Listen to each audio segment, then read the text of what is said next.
say that, listen, partial pressure, right? Partial pressure of solvent A, for instance, is equal to what? Is equal to mole fractions of solvent A times total pressure, right? And then with this one, we say that this is number of moles of solvent A, which actually we say that depends, because in most cases we say that weight of solvent A over molar mass of solvent A times total pressure, right? So that's one of the form of the partial pressure.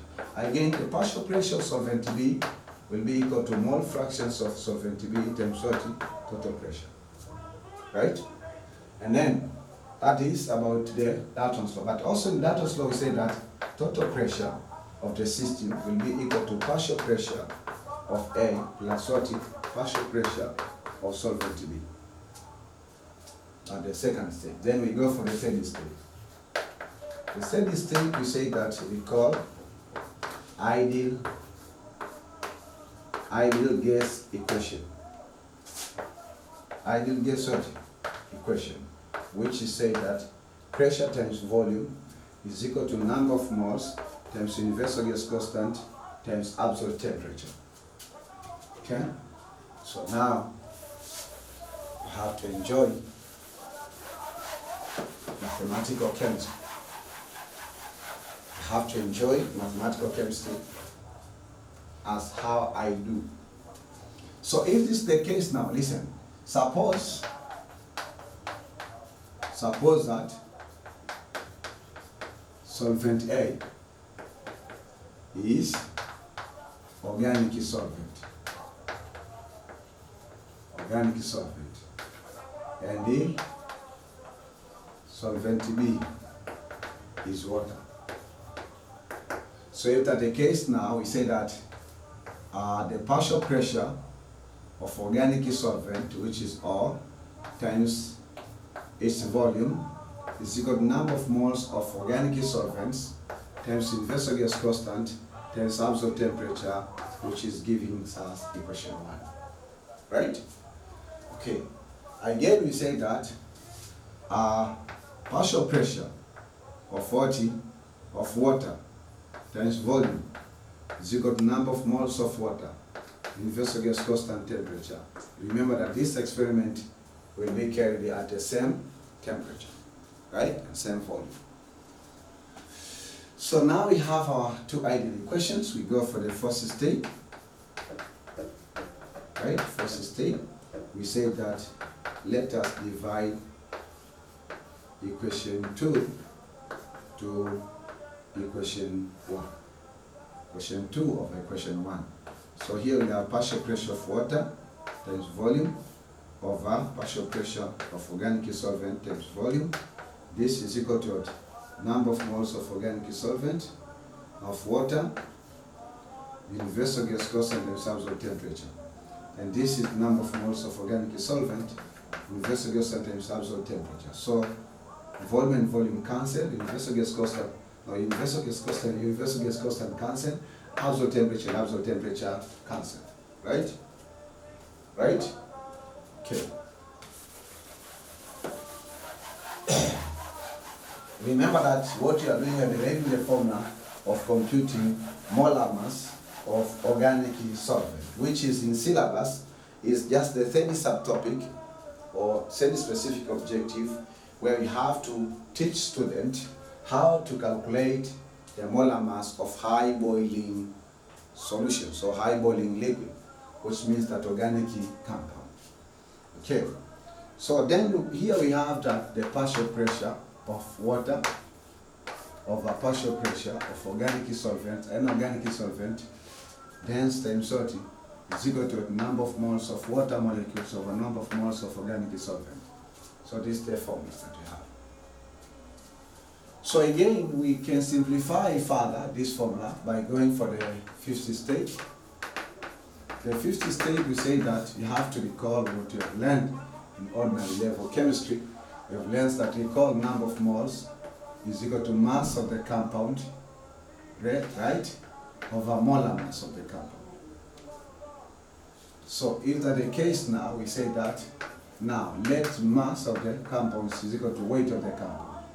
and let molar mass, this symbol of molar mass, to stand with M.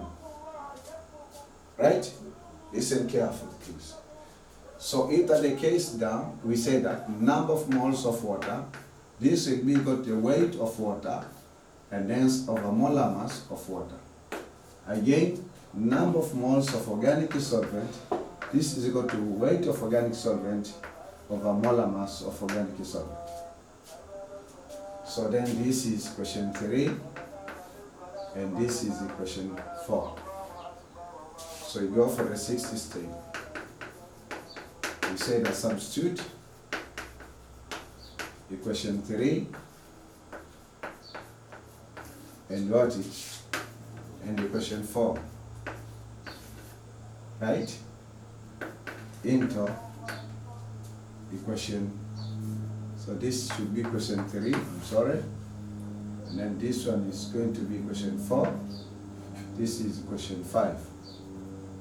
So let us take equation 4, or let us, yes, we substitute equation 4 and equation 5, equation 5 and equation 4 into equation 2, into equation 3, sorry, this one. So in equation 3 we have the partial pressure of water over partial pressure of organic solvent. This is equal to number of moles of water over number of moles of oxygen. Organic solvent. So if you substitute equation 1 and equation 2, we'll get that the number of moles of water is equal to weight of water over molar mass of water, and hence divided by weight of organic solvent over molar mass of organic solvent.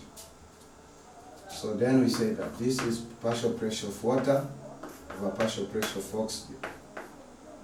Then this will make us, we say that the weight of water, simple derivation, molar mass of what?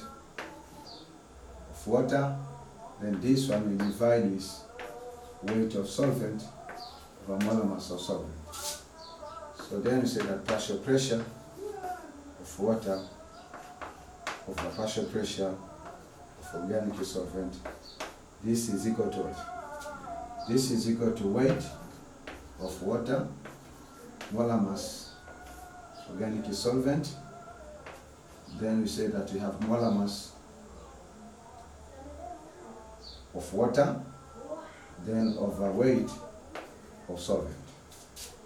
So now we have a new formula where we can find out the molar mass of organic solvent. Have a mathematical formula relating the vapor pressure, the molar masses, and the weight of what? Of pure solvent. So now we have this formula. Partial pressure of A over partial pressure of P. This is equal to what? Weight of water, molar mass, organic solvent, over weight of solvent, molar mass of water. Very important formula for solving problems regarding some steam distillation. Right? So that's the formula, which is very important. Why? Weight of water, molar mass of organic solvent, weight of organic solvent, molar mass of water. Huh? Pardon? Okay, this is partial pressure of oxygen. Thank you. Partial pressure of water, and this is partial pressure of organic solvent. So in some of the books, they used to write a little bit different that, they just write like this one. Partial pressure of water over partial pressure of organic solvent is equal to weight of water, there's molar mass of organic solvent or other liquids, then weight of organic solvent, molar mass of what? Of water. So this is another form of the formula. So our intention was not just to find the ratio for partial pressure. Our intention is we want to find the molar mass of organic solvent. So then we go for the seventh step. So let us make the molar mass, means make molar mass of organic solvent the subject.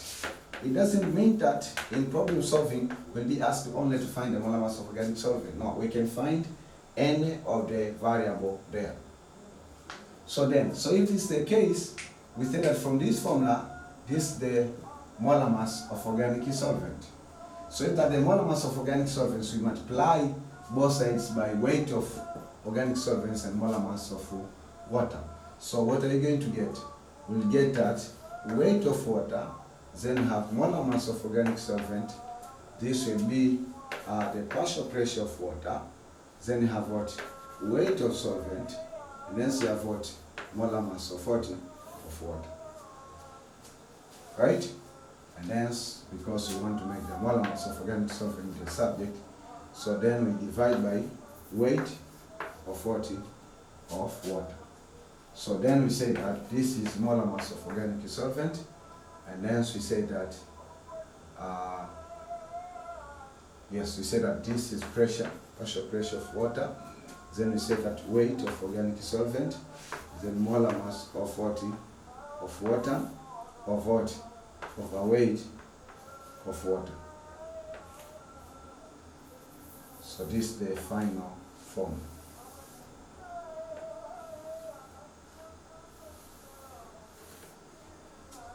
Okay? This is the formula to find molar mass of organic solvent. So let us define